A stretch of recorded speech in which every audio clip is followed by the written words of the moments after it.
Let's go straight to Esther Krakue, political commentator, Turning Point UK contributor. She's been very vocal on social media over the past week or so, since an awful lot of this Black Lives Matter demonstrations have been going on, since an awful lot of this sort of what you might call cultural reinvention has been going on. And while we still continue to debate the importance of different historical figures, it's time really now, is it not, to say, where does this all end? Esther, a very good morning to you. Welcome. Hi. Thanks very much for joining us. Well, I suppose the question is to you, first of all, where does it end? It doesn't. It just doesn't end. It's something that I really don't understand where it's coming from. I think it's quite an insidious movement because a lot of these people are operating under the banner of sort of Black Lives Matter and Black Lives. And I'm like, well, this is not something that's had a tangible effect on me as a Black person in the UK. I don't know many people that can say, as Black people, this has really improved our lives. I've been very vocal about the Black Lives Matter movement, the organization. And it's not some sort of great conspiracy. I thought, there's this movement, people are donating money to it. Maybe I think by some shock that posting a black square on Twitter or Instagram is not enough. It's not enough to completely dismantle racism. So I thought, maybe let me go and donate money. I went onto the UK and US website. I saw dismantle capitalism, basically destroy the traditional family, and a whole bunch of other cultural Marxist nonsense. And I just tuned out. That's literally it. I went to the About Us page on these websites and realized they were not about Black people. They were about a completely different agenda. And I've been receiving all sorts of hatred for it. And I just thought, if you're going to donate money to a cause, you might want to read about what the agenda is. Yeah, I mean, a lot of people, Esther, have been making a distinction, say, between the organisation itself and those who wish to kind of protest and march because they feel that there is some kind of discrimination going on with people in the Black community. And I think it's important to make that distinction because, there are some people who believe very strongly in making this particular point, and in a democracy they should be able to. Although I'm not quite sure what happens on Saturday because, of course, the government have said that any gathering of more than 6 people is now illegal. There's a Black Lives Matter march aimed for London on Saturday, so I'm not quite sure how the police are going to deal with that. Yeah, that's another thing I received a lot of hatred for because I did say I was sick of the protest because I personally, I don't see, and I'm speaking in the context of the UK, is the Black Lives Matter movement in the UK protesting in solidarity with the US, or are they protesting in protesting because of the 13 Black people that have died in police custody in the UK over the span of a decade? Yes. Like this is what I don't understand. And it's like, you're making figures up. It's like, no, these are public figures. This is what we're looking at. And for me, what I find so offensive is not even people's right to go out and protest. I find it offensive in the context that we're living, in the sense that we've been in lockdown for weeks, for months even. We've had people telling us, save the NHS. The Tories want to defund the NHS. If you don't want to stay indoors, you hate everyone. And yet, you have people that don't realize the scale of the sacrifice we've made as a nation. People have lost their jobs, people have lost their homes, people don't have any sort of financial security, people are completely confused. We've all done this in an effort to contain a virus, and yet you somehow believe that you're so high and mighty that you can gather in tens of thousands, congregate, put all of our lives in danger, and then if something happens, you say Boris killed your nan. Yeah. Right? I don't understand how, like, Dominic Cummings received all sorts of hell and vitriol for driving up to seek childcare for his child, and yet you are allowed to congregate in the thousands for a cause that I don't really see. Like, I'm yet to be convinced that congregating in the thousands is the right reaction for the 13 Black people that have been killed in police custody over 10 years. Yes. I mean, I spoke to Gary McFarlane, who's one of the representatives of Black Lives Matter, last week. And when I asked him what his aims were very specific. He wanted to get rid of the police. He wanted to give the money that the police get to community activists to police themselves. He wanted to see the end of the voting system that we currently use and instead have some kind of local kind of community activist voting, which would apparently rule out any Tory from ever winning a seat. These were the aims of a man who belongs to the Socialist Worker Party. And he talks about the endemic racism, the institutional racism, but the aim of the marches, he couldn't seem to tell me what that was, because he couldn't really tell me what it was that they would achieve and when they would stop marching because they'd achieved it. Exactly. But this is the point. It's not a great conspiracy, right? You just go onto the website and look at what they're saying. me being against this movement, and it's very funny because they've chosen a slogan that sounds like it's, you know, going to revolutionize everything and help Black people. Black Lives Matter, you know, it's a very catchy slogan. But all you have to do is go to the website and see what they're advocating for. If you donate towards these people, this is the agenda that they will be trying to implement. You have Premier League footballers. I don't even know if they're wearing Black Lives Matter on their jerseys, like saying the sky is blue, as in Black lives do indeed matter, or if it's in support of this organization. But it's important to draw that distinction, because I personally am not convinced that the reason why tens of thousands of people around the country are marching together in the midst of a global pandemic of a disease that's airborne. Personally, I'm not convinced. Either there's two things: either there's some misinformation, or there's something the public hasn't been told about the virus, or this is a complete farce. Yes. And let's talk about the Cecil Rhodes statue, because rather ironically, it seems to me, they are going to remove the statue. I'm not quite sure exactly where it's going to go, but they're not going to remove the Rhodes Scholarship, and neither are they going to remove any of the kind of the other academic sort of connections that Cecil Rhodes set up all of those years ago. So, I mean, surely if you're going to get rid of the statue, you get rid of the name, don't you? Yeah, this is another thing, and you notice the kind of people that are advocating for this tend to be sort of white jobless liberals. Yeah. At the end of the day, taking down a statue means nothing. I made a kind of a devil's advocate point and said, you know, the Queen is on the face of virtually most of our money. The British monarchy was the face of the British Empire and all the sort of atrocities that came with it. Wouldn't it make more sense to rip up your money, which you actually can't, because all of our bills now can't be ripped? Wouldn't it make more sense to rip up our money as opposed to taking down a statue that does nothing? I mean, I lived in Bristol for 4 years. I walked past the Colston statue almost every day. I did not shake, change color, turn blue, have a stroke because there was a statue of a guy called Colston. Like, I'm sorry, but it's just ridiculous. If you want to make change or you want to make progress, educate yourself on the history.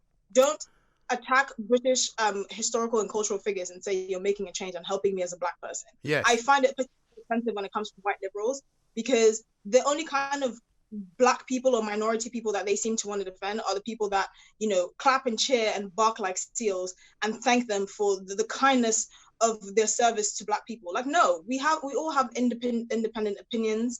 My only lived experience is my own. I can't say that as a Black person I've lived exactly the same experiences as another Black person, or there's this collective movement of experiences. I don't buy into it. I'm an individual first, and I'm not about to have white liberals tell me that they're helping me by throwing a statue into the ocean. Well, quite. I mean, it's kind of condescending in its own way, and seemingly for me, I've had it pointed out by a tweet that I've just received that while they renamed Colston Hall, it remains on Colston Street. But I imagine they'll probably change the name of the street. But equally, yesterday, I was quite surprised to see the Bishop of Bristol, who's decided now that he's going to remove some of the stained glass windows from Bristol Cathedral because of the connection they have with Colston, and he's going to cover some of the other ones up. It's a kind of new Victorianism, isn't it? It's just complete lunacy. It's complete lunacy. It's idleness that's been brought on by this pandemic. It's completely ridiculous. It's not about Black people. And this is what I find particularly offensive, because they're peddling off the deaths. They're using this movement and peddling off the deaths of tragic deaths, actually, of Black individuals in the US, transporting it here in some sort of weird, almost neo-colonial farce, and saying this is to help Black people. I'm sorry, I'm not buying it. I'm not about to have a conversation about you helping Black people and peddling all sorts of nonsense on the back of that. That's not a conversation I'm willing to engage in. There is no point tearing down statues, covering up. I mean, honestly, if you are offended by statues, you have bigger internal struggles to deal with. Well, that's my personal. Yeah, I mean, I think I've said this many times before in the last few weeks, that I think we've reached a point of civilization in this country where we have really literally nothing to worry about. You know, when I was listening to President de Gaulle's speech this morning that he made 80 years ago, talking about Nazis invading Paris, talking about the occupation of Paris, talking about 8 million people who were literally displaced from their homes as the stormtroopers moved in. And you think to yourself, you know, now that's something to worry about. You know, we have nothing to worry about. So now we kind of invent these, you know, imaginary offensive things that happen to us. Exactly. And I think this is the problem with societies. The richer they become, younger people feel that they need to be part of a struggle, and then they just latch on to whatever nonsense they can get onto. I mean, if I stood in London in the middle of this protest and said to one white person, how are you tangibly helping me right now? they would probably just leave because there's really not a conversation to be had there. Well, And would this you is, be described as a traitor to your race, perhaps? oh yeah, that's another thing. So I don't think people understand what they're actually doing when they fund organizations like this, especially organizations that have made their agenda so clear. I've been receiving a wave of vitriol and abuse, especially from African Americans. Actually, they tend to be American, of calling me all sorts of like the N word and coon. And I'm like, first of all, that's not even my reality because I'm not American. I'm not African American. I'm not a descendant of Black slaves that were moved to America. So that's not even unique to my circumstances. That's something that you could use in your own community, but it doesn't really work here when you're talking about a Black British person who has African heritage, and is something that she very much identifies with and is very familiar with, considering I lived there for the vast majority of my life. And also, there are bot accounts with 2 followers, a picture of someone's bum, and dollar signs in their name that are sending me all sorts of hate that vanish within 24 hours because they're just accounts that are created to send hatred. There is an actual insidious movement to shut down voices of dissenting opinions. I've been abused, harassed, told that someone wished that I was barren. I mean, it's all sorts of horrible stuff because I said go onto the Black Lives Matter website and check their about page. Yeah. But it is this kind of left obsession, isn't it, with what they call identity politics, where people like Priti Patel and yourself can't possibly be the victims of racism because you can't possibly imagine what it must be like because you don't happen to be left-wing. Exactly. And this is the thing, they're only defending a certain kind of minority. You had Ash Sarkar on Twitter saying this is racial gatekeeping. And I'm like, what is your end game? What do you actually want? Are you in it for minorities to thrive and to think for themselves? Or do you only recognize minorities that literally say they're communists and think like you? I don't respect that. I think it is insidious. I think it's horrible. I think the fact that the Guardian can put a disgustingly racist picture of Priti Patel online and there was not the kind of like that's something I would go out and protest for, Yeah. right? But the fact that there is no outrage with that, I'm getting all sorts of abuse for saying check the about page of an organization you're donating to, and you have people online just completely disregarding my opinion because I'm not the right kind of Black person. It's just, I think it's just disgusting. Yeah. And I suppose no more ridiculous way to end this conversation, Esther, than to remind you of your tweet to Fiona Onasanya, who seems to be very upset by Rice Krispies and Cocoa Pops. She's shouting at Cyril. Like, this is where we're at. This is a woman who lost her seat because she lied to the police to get out of a speeding ticket, and she's shouting at Cyril online. Yeah. Yeah, I guess that sums it all up, really, doesn't it? Yeah, this is the lunacy of the left. Domino's is getting cancelled for a 9-year tweet. Someone is shouting at Cyril. They're cancelling Auntie Jemima's syrup in the US. I mean, this is how pathetic they see Black people. Yeah. How pathetic. So can you give us any hope for some kind of truce here, at least, if we can't see the end of the craziness and the overreaction to what is the history of this country and many other countries? Can there be a truce of some kind? I think there can be a truce when people stop A, being offended by everything, B, assume that the person you're talking to knows something that you don't know, which is a pretty good principle to live by, and just decide to do their own research before they jump on bandwagons on social media or play games of So You Think You Can Woke, right? Yeah. I think the fact that I've received abuse, I've become sort of like almost like an internet meme for pointing out the obvious that is actually detrimental to Black communities everywhere is quite frankly ridiculous. The positive is I'm never going to stop. I'm never going to be bullied into silence. I'm Ghanaian. I have African heritage. I have uncles and aunties and mothers and fathers that roast me all the time.